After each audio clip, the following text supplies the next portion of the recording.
भारताच्या कारवाईच्या भीतीने पाकिस्तान आता बिथरलाय आणि पाक लष्कर प्रमुखांनी भारताला पोकळ धमकी दिली आहे। कारवाईला प्रत्युत्तर देण्यासाठी सज्ज असल्याची त्यांनी दरपोक्ती केली आहे। फायरिंग रेंजमध्ये रणगाड्यांवर उभं राहून त्यांनी धमकी दिली आहे। पाकिस्तानचे लष्कर प्रमुख जनरल असीम मुनीर यांनी भारताला पोकळ धमकी दिली आहे। भारताच्या कोणत्याही लष्करी साहसाला कडक प्रत्युत्तर देण्यासाठी सज्ज असल्याचं असीम मुनीरने म्हटलंय।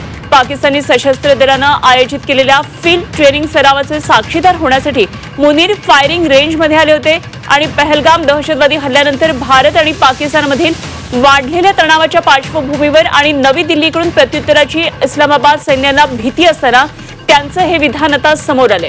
भारताच्या कारवाईच्या शक्यतेमुळे पुढचे 36 तास हे महत्त्वाचे असतील असं पाकिस्ताननं बुधवारी म्हटलं होतं।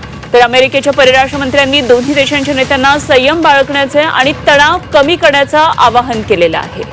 मात्र पाकिस्तानच्या पोकळ धमक्या आणि दरपोक्ती सुरूच आहे। कारवाईला प्रत्युत्तर देण्यासाठी पाकिस्तान सज्ज असल्याची दरपोक्ती पाकिस्तानच्या लष्कर प्रमुखांनी अशी पोकळ धमकी दिली आहे।